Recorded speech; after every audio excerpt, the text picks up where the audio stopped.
Well, hello! Welcome back, everyone.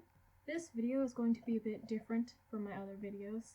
As you can probably tell, it's not an animation this time. And today I just kind of want to talk, and you guys can watch the speed paint that I drew the other day while I talk to you about something that I've been really into lately, and that is character development. I am going to be talking about various shows, so if you don't want spoilers for these, you don't have to listen.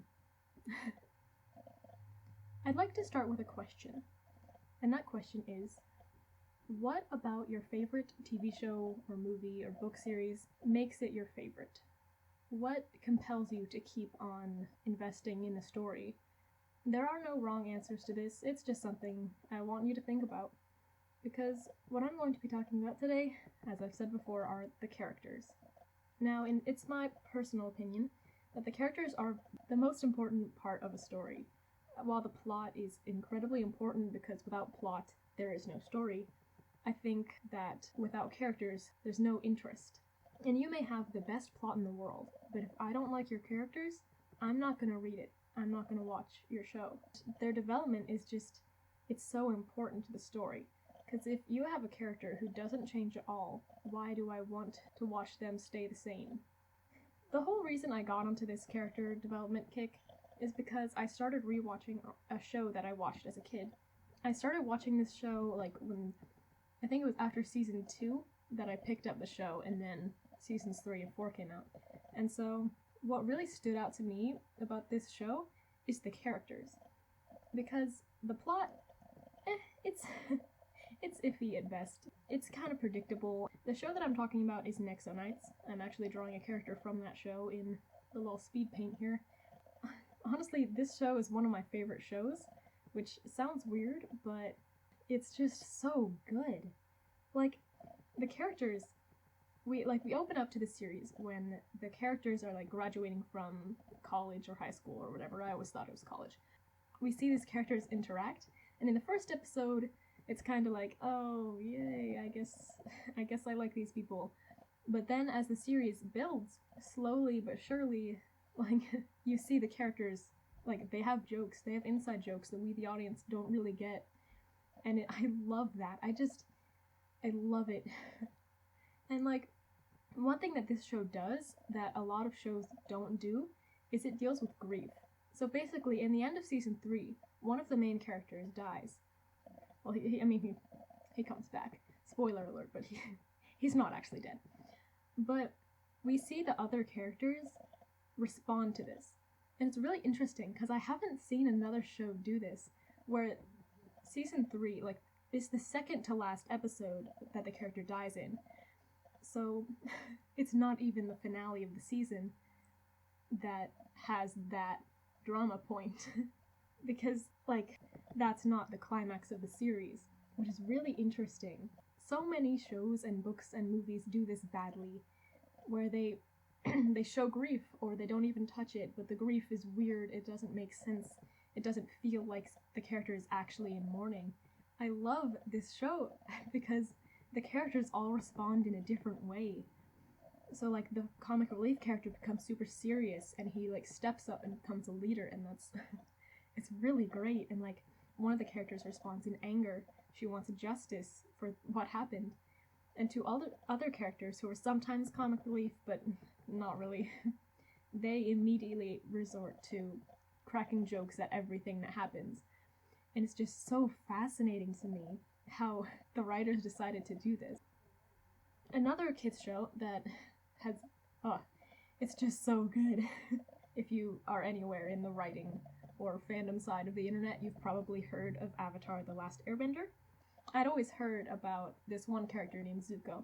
I'd heard about his legendary redemption arc, how so many people refer to it as the best redemption arc in TV history.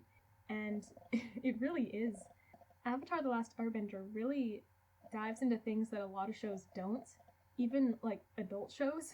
And this is a show for kids. It's rated PG. The character Zuko is just so great because you see his redemption arc. At the beginning of the series, he's kind of the antagonist. He's not really the villain. He's trying to capture the Avatar.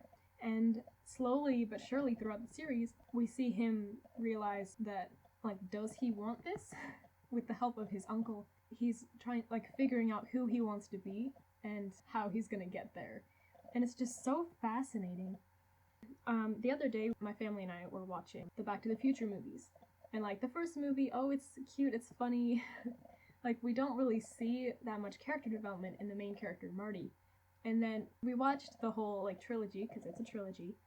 And by the end of the trilogy, like, Marty is a different person. He's a better person. And it's just so interesting that, like, the first movie and in the second movie, you can hardly tell that he's, like, changing. And it's really in the third movie that he does the most changing. Because if he doesn't change, then he could die. And it's just so good. I mean, most movies and shows have a character who does change. That's a big part of writing, is that you want a dynamic character, not a flat character. I think I'm using the right terms there. It's just so great. And the last character I want to touch on is a character who is my personal favorite superhero.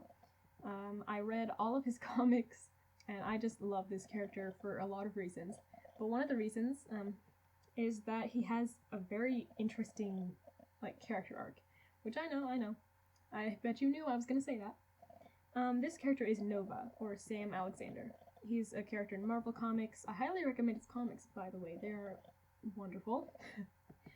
And it's really interesting, because at the beginning of the series, he's kind of entitled. He doesn't really care about saving the universe. Like, he just wants his dad back. Because at the beginning of the series, his dad goes missing. And so he goes on this adventure, getting his Nova helmet, which is a whole thing. Like, it's so interesting, because by the last comic, he, like, in the first comic, I didn't actually read the first comic, because I wasn't at the library, but at the beginning of the series, like, he only has one goal, and that is to get his dad back. And so through the course of the series, he's trying different things to try and find his dad. He's trying to, like, learn the history of how, like, his Nova helmet. By his final comic, he's willing to sacrifice his own life to save Earth. Yeah, I don't really know what else I have to say here. But, I hope you enjoyed this. It's very different from what I usually do. I was just kind of rambling here, but if you got anything out of that, good for you. And if you want, you can put in the comics, more topics that you want me to talk about, or your favorite character and why. I would be delighted to read and hear what you have to say. So, thank you for watching.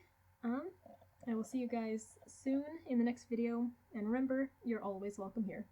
Bye!